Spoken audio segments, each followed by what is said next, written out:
ভোর রাতে সাহরি খেতে ওঠার সুযোগ না পান, এর মধ্যে ফজর ওয়াক্ত হয়ে গেছে, অর্থাৎ সাহরি খাওয়ার কোনো সুযোগই তিনি পেলেন না, তাহলে সেই ক্ষেত্রে তার রোজা হবে কিনা? উত্তর হলো তার রোজা হয়ে যাবে, তার সিয়াম হয়ে যাবে। এবং তিনি যদি কোনো কিছু না খেয়ে থাকেন, না পান করে থাকেন, অর্থাৎ সবে সাদিক থেকে নিয়ে, তাহলে সেক্ষেত্রে আলহামদুলিল্লাহ তার রোজা বিশুদ্ধ হয়ে যাবে।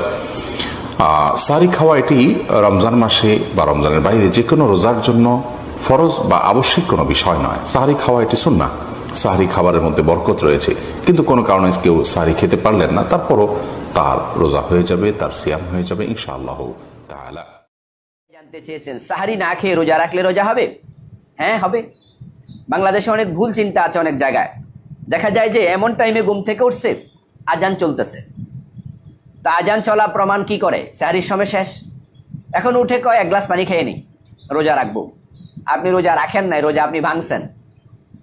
একবারে এটা অনুচিত কাজ। এই মাসলা না জানার কারণে অনেকে এটা করে। আজান শুরু হয়েছে, উনি লাভ দিয়া উঠে কয় এক গ্লাস পানি খেয়ে এলো তাড়াতাড়ি, রোজা রাখবি না? আরে ভাই, সাহরি খাওয়া কি ফরজ নাকি? সাহরি খাওয়া তো সুন্নাহ। এখন এই সুন্নাহ আপনি ইচ্ছা করে তরক করেন নাই, আপনি টের পান নাই, ঘুম থেকে উঠতে পারেন নাই, বা অন্য কোনো জরুরত ছিল পারেননি, তো কোনো গুনাহ হবে না তো। কিন্তু আপনি আজানের পরে সাহরি খাইয়া তো রোজা ভেঙে দিলেন, এটাতে আপনি আবার কাজা করতে হবে, এটা করা যাবে না। সেহরি খাওয়াটা হচ্ছে সুন্নাহ, সাহুর খাওয়া হচ্ছে সুন্নাহ। কোনো কারণে কোনো ব্যক্তি যদি সাহুর নাও খায়, তাতে তার রোজার কোনো সমস্যা হবে না, রোজা হয়ে যাবে। লেটস সে আমি রাতে ঘুমালাম, উঠতে পারলাম না, তো আমি সাহারি খাইনি, আমার রোজা রাখতে হবে এবং রোজা আমার হয়ে যাবে। অথবা আমি ইচ্ছে করেই উঠলাম না, অলসতার কারণে আমি খাবো না, কিন্তু রোজা কিন্তু মাফ হয়ে যায়নি, রোজা আমার রাখতে হবে। সাহুর খাওয়াটা হচ্ছে সুন্নাহ। কোনো কারণে ইচ্ছায় হোক অনিচ্ছায় হোক কেউ যদি সাহুর মিস করে, এতে তার রোজা হয়ে যাবে।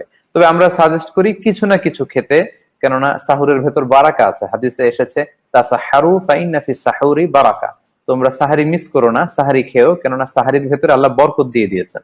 তো সে বরকতের জন্য যে খুব বেশি কিছু খেতে হবে, নট নেসেসারি। হাদিসে আছে নি'মাস সাহুর আত-তামর, সাহারি হিসেবে খেজুর কতই না উত্তম খাবার, খেজুর দিয়ে হতে পারে, আমরা স্বাভাবিক যে খাবার এটা হতে পারে। আর কেউ যদি একটা বিশেষ ডায়েটারি প্রসেসে থাকে, সেক্ষেত্রে আপনি ভাই যেটা বললেন যে পানি খাওয়া বা পানির সাথে হালকা একটু লবণ মিক্স করে খাওয়া, সেটাতেও সাহারি খাওয়া আদায় হচ্ছে। সে কিছু না কিছু তো খেয়েছে, খাওয়ার ফলে সে বারাকাটা পাবে। এতে রোজার উপর কোনো প্রভাব বিস্তার করবে না, এতে কোনো ধরনের সমস্যা নেই ইনশাআল্লাহ। সাহারি না খেয়ে শুধু পানি খেয়ে রোজা রাখলে রোজা হবে কি না?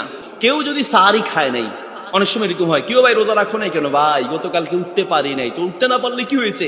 যদি রাতে ঘুমানোর সময় আপনি সাহারি খেয়ে রোজা রাখবেন, নিয়ত করে ঘুমান, কোনো কারণে সাহারি খেতে না পারেন, তারপরে রোজা রাখেন, আপনার রোজা হয়ে যাবে।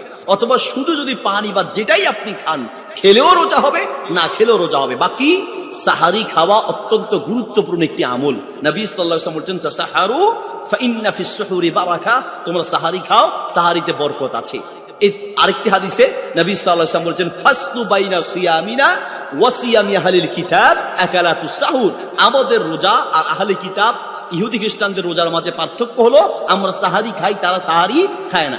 একেবারে ছেড়ে দেওয়া, ও একবারে খাই ঘুমাই যাবো, কতক্ষণে 10টা বাজে 11টা বাজে খাই, খেয়ে একবারে ঘুমিয়ে যায় না, এটা উচিত নয়। সাহারি খাওয়ার সুন্নাহ হচ্ছে শেষ রাতে। কোন রাতে? শেষ রাতে সাহারি খাবেন, অত্যন্ত গুরুত্বপূর্ণ আমল। কোনোদিন উঠতে না পারলে রোজা রেখে দিবেন, রোজা হয়ে যাবে ইনশাআল্লাহ।